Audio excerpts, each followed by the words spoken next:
Agora nós vamos falar do trabalhador rural, mas na esfera previdenciária.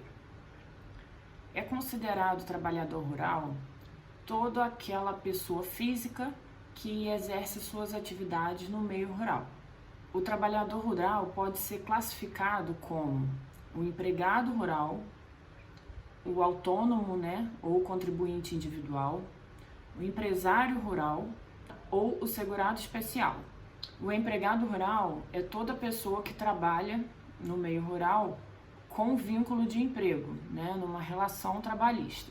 O autônomo, ele trabalha no meio rural, mas sem vinculação, não está vinculado a nenhum empregador rural. Ele presta serviços, esporádicos e eventuais para terceiros, que não precisa ser uma única pessoa ou uma única pessoa jurídica, e por isso ele é classificado como autônomo. O empresário rural, ele pode ser qualquer pessoa que é proprietária, de uma empresa na área rural.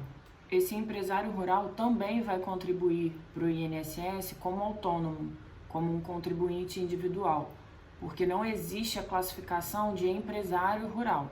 Então, em termos jurídicos, ele é equiparado ao contribuinte individual comum.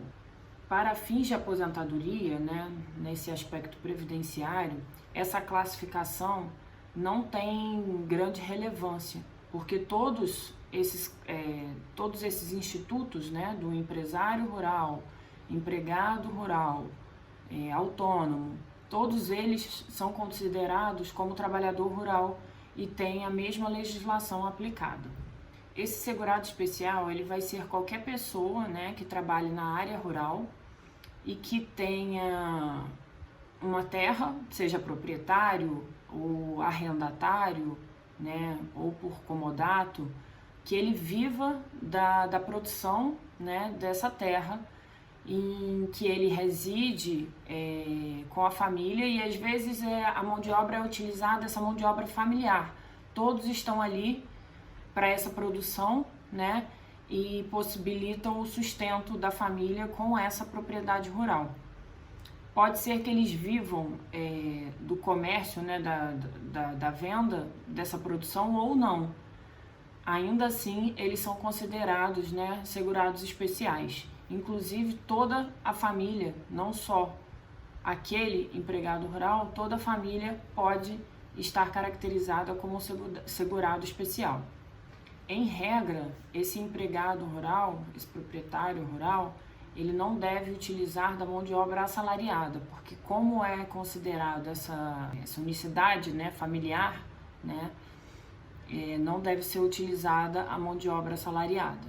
Em algumas exceções isso pode ser utilizado, mas existe essa análise aí para não descaracterizar, esse segurado especial. A legislação possibilita que algumas classes sejam enquadradas, como segurado especial, aí nessa categoria de desempenho de atividade rural. Seriam os garimpeiros, os produtores rurais, os indígenas, o pescador artesanal e os membros da própria família desse empregado rural que desenvolve essa atividade. Outro ponto é que não existe limitação de renda para que ele seja considerado um empregador rural ou empregado rural. Nem renda máxima, nem renda mínima. O requisito é que ele não explore outras fontes de renda. Então, que a renda de subsistência para manutenção da família seja apenas essa atividade rural. Em relação à aposentadoria por idade no trabalho rural, ela é estipulada para quem já estava em trabalho anterior à última reforma da Previdência. A idade ficou para homem de 65 anos e para mulher de 62 anos. É necessário a comprovação do trabalho mínimo de 15 anos no setor rural.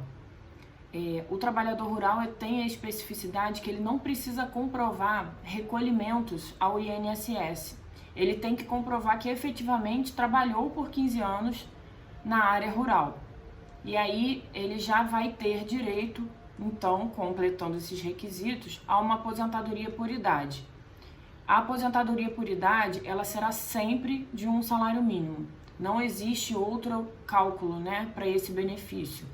Seria a aplicação sempre do salário mínimo nacional. Já a aposentadoria por tempo de contribuição, ela foi extinta com as novas regras da Previdência. Mas para quem já estava, né, trabalhando anterior à vigência dessa nova lei, existem diversas regras de transição que podem ser aplicadas. Também podem ser aplicadas ao trabalho rural. Vai existir aí uma diferenciação. Quem já trabalhava como rural anterior à data de 31 de outubro de 1991 não vai precisar comprovar, né, recolhimentos, como a gente já havia falado anteriormente. Esse tempo, né, de trabalho anterior a 1991, ele pode ser utilizado quando a pessoa vai mesclar os dois tipos, né, de trabalho, rural com urbano. Se por algum motivo, né, ela desempenhou o trabalho rural por algum período e posteriormente migrou para o trabalho urbano, ela pode utilizar esse período anterior a 91, mesmo que não tenha a comprovação de recolhimentos previdenciários, né, desde que comprove a efetiva atividade no meio rural. Nessas datas, né, tem que ser uma comprovação de datas contemporâneas, né, e anteriores a esse período de 1991. Para aqueles que trabalharam na área rural no período de 1991 a 1999, também é possível utilizar esse período como tempo de contribuição, no caso de uma aposentadoria, né, por tempo de contribuição, mesclando com o período de trabalho urbano. No entanto, esse período deve ser pago, ou seja, as contribuições precisam ser recolhidas mesmo que com atraso. Assim, além da comprovação do trabalho efetivo na área rural, o pagamento das contribuições previdenciárias desse período vão ter que ser realizadas para que esse tempo seja computado para fins de aposentadoria. Outra modalidade seria a aposentadoria por idade híbrida.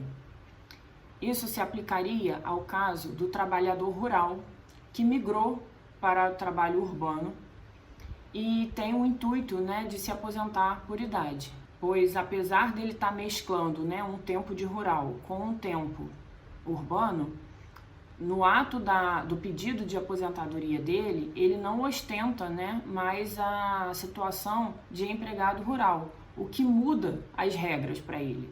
Então, isso é um pedido que o INSS não aceita administrativamente, mas juridicamente é pacífico, né, dessa concessão de aposentadoria por idade híbrida.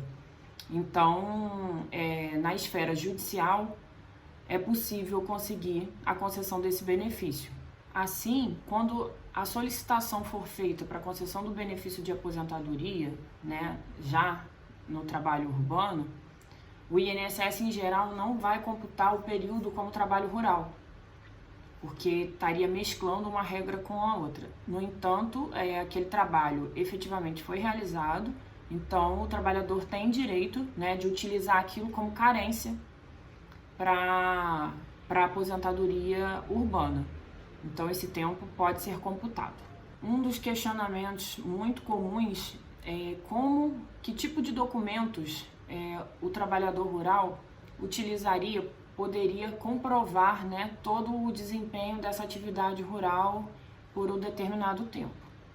Os documentos mais comuns são os contratos, as certidões de nascimento, certidão de casamento, certidões de óbito, procurações que são passadas, né, para outras pessoas, desde que nesses documentos, como são documentos públicos, constem o termo lavrador ou algum outro termo similar que indique o desempenho dessa atividade rural. Além disso, as licenças de ocupação dadas pelo INCRA também são meios de prova utilizados. Alguns documentos fiscais também servem para esse fim de comprovação, desde que eles tenham, né, a passagem por cooperativas, como produtores que entregam a sua produção em cooperativas para serem escoadas, né, para o mercado, contratos de arrendamento, contratos de trabalho, né, com o empregador rural. A declaração de aptidão de fortalecimento ao agricultor também pode ser utilizada, assim como cadernos de anotações do produtor rural, outras anotações, né, como emissão de notas de mercadorias quando a produção ela é escoada e vendida. Então, tudo isso serve como meio de prova para utilização para fins previdenciários, né, de concessão de aposentadoria para adquirir, né, a prova desse benefício. Toda essa documentação pode ser utilizada. Essas foram as regras, né, de acordo com a nova legislação previdenciária. Espero ter contribuído para elucidar algumas dúvidas de vocês.